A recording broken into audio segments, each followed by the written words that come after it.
Good morning, everyone. Well, welcome to Tuesday. I hope this finds you well. I hope you're safe and sound and your loved ones are safe and sound too. So I'm getting to grips with all this wonderful live streaming materials, how to create a set and how to use the gizmos. So, if things are a bit glitchy, then who knows what will happen. So welcome to Tuesday Tips.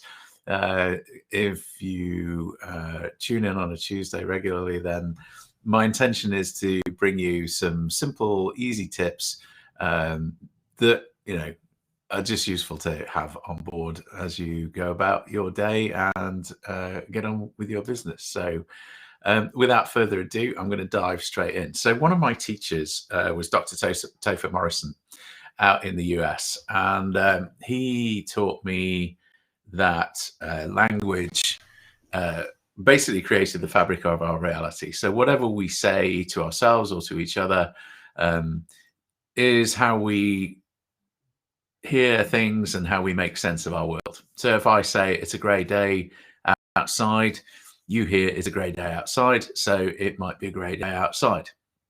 Where it gets interesting is if I say it's cold outside, you might go, yeah, but you're in San Francisco, Paul. It's 70 degrees, and back in the UK, that's not cold, that's a heat wave. So it's all relative. Anyhow, what I want to talk about is the idea of negative language. And I'm not talking about being all Pollyanna-ish and having some positive stuff that doesn't matter. What I'm talking about is the importance of using negatives in our language. So very often you'll see, let's talk about it this way. So if you've got a young child, have you ever had a situation where the young child's jumped up on a wall and they've started to walk, and then they've got a bit of confidence, and then they're starting to run, and they're running along the wall, and as a parent, you're really concerned that they're going to fall off and they're going to hurt themselves. So what's the first thing you say to them? You say, don't fall off. And guess what happens? If you say don't fall off enough times, then there is an outside chance that they'll actually fall off the wall and hurt themselves.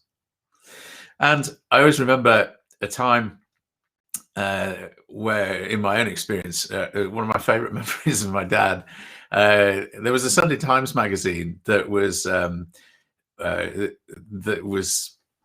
covering a particular art exhibition that was a little bit racy.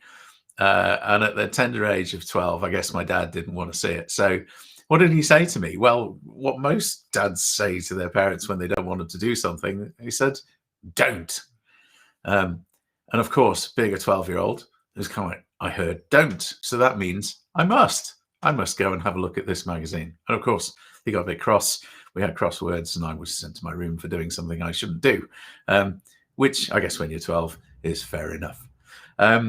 So it's this idea of this word don't. So let's do some unveiling, and let's hope the props don't fall on the floor. And if they do, well, they do. And that's all there is to it. So we can't process negatives in our mind. It's really weird.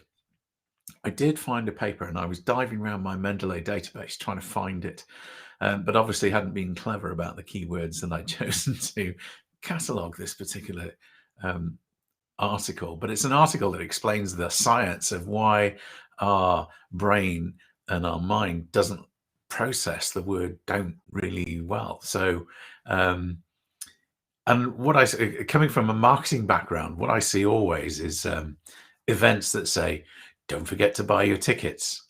Don't forget to tune in to our podcast. Don't forget to watch us on a live stream. And all the time we're using this word don't. So let me ask you something. If I asked you, or if I said to you, don't think of a blue tree, what are you thinking of?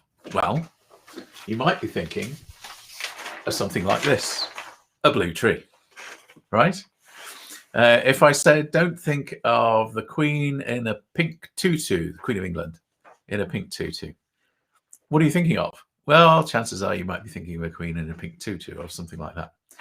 So our mind just doesn't like processing that. So if it doesn't like processing it and encourages people to do the very thing we don't want them to do, how do we change that? If we want people to listen to a podcast, if we want people to show up to an event, if we want people to read a book or read an article, then how do we do that? Well, what we do is we shift our language. And this is the tip for Tuesday. Instead of saying don't, say remember. Say remember to.